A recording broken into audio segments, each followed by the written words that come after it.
नमस्कार मित्रों। आज चिंतन में प्रेम का प्रादुर्भाव। जीवन में जिन व्यक्तियों ने विशेष विकास और विस्तार पाया है, उसका मूल आधार अधिकांशतः प्रेम ही रहा है। बिना प्रेम के किसी भी क्षेत्र में विकास होना संभव नहीं, फिर चाहे वह लौकिक रहा हो अथवा आध्यात्मिक। दैवी भाव होने से प्रेम अपने प्रकाश में मोह, लोभ, स्वार्थ, ईर्ष्या, द्वेष आदि के अंधेरे तथा कलुषित भाव नहीं आने देता है। बाधाओं का निराकरण होना ही विकास की स्थिति है।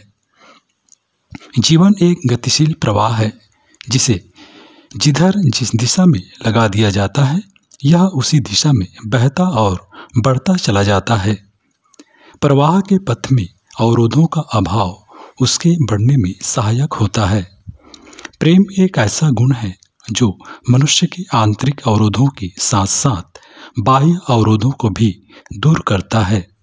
असहयोग, असहायता और प्रवंचना जैसी प्रतिकूलताएं प्रेम से परिपूर्ण व्यक्ति के सामने आती ही नहीं है, और यदि संयोगवश आती भी हैं तो वे प्रेम की वशीकरण शक्ति के प्रभाव में तुच्छ सी प्रतीत होती है और व्यक्ति आबाद एवं अविच्छिन्न गति से बहता और बढ़ता हुआ अपने ध्येय को प्राप्त कर लेता है।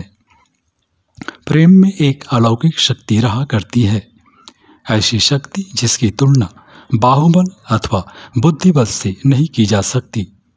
जिस कार्य को कोई सम्राट अपनी संपूर्ण शक्ति लगाकर नहीं कर सकता, उसे एक प्रेम प्लवावित संत सहज ही में कर सकता है। जो द्वेष, जो विग्रह और जो संघर्ष वर्षों के अथक प्रयत्न द्वारा नहीं मिटाए जा सकते, वे प्रेम धारित संधि द्वारा शीघ्र ही प्रशमन किए जा सकते हैं। दो व्यक्ति अथवा दो राष्ट्र जब मोह भ्रम के कारण बहुत समय तक विभीषिका और उसकी निरर्थकता का अनुभव कर लेते हैं, तब अंत में प्रेमपूर्ण पारस्परिकता का सहारा लेकर समस्याओं का निपटारा किया करते हैं। अभय और प्रेम का प्रादुर्भाव होते ही द्वेष मिट जाता है, दृष्टिकोण बदल जाता है और संधि की संभावनाएं उन्मुक्त हो जाती हैं। प्रेम पर ही आधारित संधियों में स्थायित्व होता है, नहीं तो छलों, व्यवस्थाओं और स्वार्थों का निर्भर मित्रता शीघ्र ही अस्तित्वहीन होकर संघर्ष की पुनरावृत्ति कर देती है। हृदय की निष्कलंक निष्ठा का दूसरा नाम प्रेम है। निष्ठा ही वह तत्व है जिसके आधार पर संसार का विकास होता है। निष्ठा रहित कर्तव्यों में वास्तविक जीवन का अभाव रहता है। व्यक्ति की उन्नति का भी आधार यह निष्ठा ही होती है। अनिष्ठावान व्यक्ति का हृदय आलस्य, अरुचि और अकर्तव्य के दूषित भावों से उसी प्रकार भर जाता है जैसे कोई पुराने भग्नावशेष धूल, मिट्टी और घास फूस से आच्छन्न हो जाते हैं। विकास अथवा सफलता के लिए यह प्रतिकूल स्थिति है जिसमें विकास की आशा नहीं की जा सकती। इसके विपरीत जब आशा, कर्मठता, उत्साह एवं स्फूर्ति की स्थिति प्राप्त होती है तो मनुष्य जाने अनजाने दोनों तरह से लक्ष्य की ओर स्वतः ही बढ़ता जाता है। यह प्रेरणापूर्ण अवस्था एकमात्र निष्कलंक निष्ठा से ही पाई जा सकती है। भगवान ने गीता में जिस निष्काम कर्मयोग का निर्देश किया है, उसका मुख्य तात्पर्य निष्कलंक निष्ठा से ही है। कामनाओं के साथ जिन कर्तव्यों का आचरण किया जाता है, उनमें कुशलता की प्राप्ति नहीं होती। अस्पताल का एक नौकर व परमार्थ भाव वाला एक जन सेवक दोनों दूसरों की परिचर्या किया करते हैं, किंतु जो दक्षता और जो प्रभाव जन सेवक की सेवा में रहता है, वह मात्र नौकरी का भाव रखने वाले कर्मचारी की सेवा में नहीं होता। इसका कारण यही है कि नौकरी का उस काम में अपना स्वार्थ रहता है और कार्य के प्रति उसकी निष्ठा व्यवस्था से बोझिल रहा करती है। वह अपने कर्तव्य का पालन करता तो है, किंतु किसी यंत्र की तरह उसके उस कर्तव्य में प्रेम भाव का अभाव रहता है। कर्तव्य के प्रति जब तक निष्काम भाव का विकास नहीं होता, तब तक उसमें अपेक्षित कुशलता का भी समावेश नहीं होने पाता।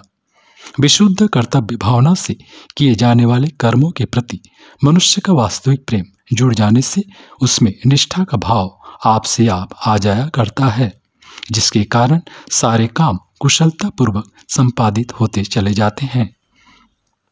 मानव जीवन का संचालन जिस प्रेरणा के द्वारा होता है वह प्रेरणा प्रेम ही है। पवित्र होने के कारण प्रेम की प्रेरणा मनुष्य को ऊर्ध्व दिशाओं में परिचालित किया करती है। प्रेम में आडंबर, प्रवंचना अथवा छल कपट का भाव न होने से मनुष्य की जीवन गति स्वभावतः परमार्थ दिशाओं की ओर उन्मुख होती रहती है। जो सौभाग्यवान सत्पुरुष निस्वार्थ प्रेम की प्रेरणा से परिचालित होते हैं वे इस जीवन में सुख संतोष पाकर लौकिक अथवा पारलौकिक जीवन में सद्गति के अधिकारी बना करते हैं। उन्हें प्रेम के प्रसाद द्वारा उत्कृष्ट और दैवी गतियां प्राप्त होती हैं। आत्मा से उद्भूत प्रेरणा मनुष्य को परमात्मा के प्रति जागरूक बनाती है। तथापि मनुष्य की आत्मा भी पुण्य प्रेरणा का स्रोत तभी बन पाता है जब उसको निस्वार्थ और निष्कलंक प्रेम द्वारा कोमल, करुण और संवेदनशील बना लिया जाता है। न केवल प्रेरणा ही बल्कि प्रेम भी मनुष्य जीवन की स्वाभाविक आवश्यकता है। इस आवश्यकता की पूर्ति हुए बिना जीवन जड़, अशांत, असंतुष्ट और नीरस बना रहता है। जीव मात्र प्रेम के आदान प्रदान की सरस प्रक्रिया के आधार पर ही तो हम संकट और आपदाओं से भरे संसार में सुखपूर्वक जीता चला जाता है।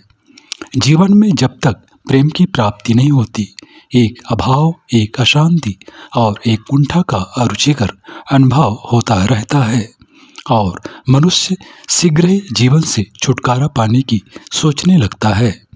जिन बच्चों को अभिभावकों का प्रेम नहीं मिलता वे प्रारंभ से ही क्रोध, द्वेष और कर्कशता, कठोरता के आसुरी भावों से आक्रांत होने लगते हैं। उनका शारीरिक और मानसिक विकास अवरुद्ध हो जाता है। जिन पुरुषों को प्रेम नहीं मिल पाता है उनके अपराधी बन जाने की आशंका रहती है। प्रेम के अभाव में अधिकांश लोग समाज के विरोधी और विध्वंसक बन जाते हैं। मनुष्य के प्रसन्न आसुरी भावों का शमन प्रेम द्वारा ही होना संभव होता है। समाज में शांति और व्यवस्था बनाए रखने के लिए जहाँ राजदंड की आवश्यकता है वहाँ पारस्परिक प्रेम भी कुछ कम अपेक्षित नहीं होता। संसार के प्रायः सभी समाजों में राजदंड की व्यवस्था रहती है, तथापि उनमें अपराध और अपकर्म करने वाले उसकी शांति को क्षति पहुंचाते ही रहते हैं। इसका कारण प्रेम का भाव ही होता है। यदि सभी व्यक्तियों को अपने पूरे समाज से प्रेम हो, समाज के सुख दुख, विकास, ह्रास को वे अपनी ही हानि लाभ समझे तो समष्टि रूप में सद्भावों की एक बड़ी सीमा तक वृद्धि हो सकती है। पशु पक्षी आदि मनुष्यतर प्राणियों में अपने अपने समूह के प्रति एक नैसर्गिक प्रेम होता है। मित्रों, इसी प्रेम के आधार पर कोई राज्य व्यवस्था अथवा दंड न होने पर भी उनमें कदाचित ही सामूहिक अशांति और अव्यवस्था आने पाती है। अपराधों और अपकर्मों का कारण मनुष्य का आसुरी भाव ही होता है। प्रेम की पावन प्रेरणा से उसका निराकरण किया जा सकना असंभव नहीं है।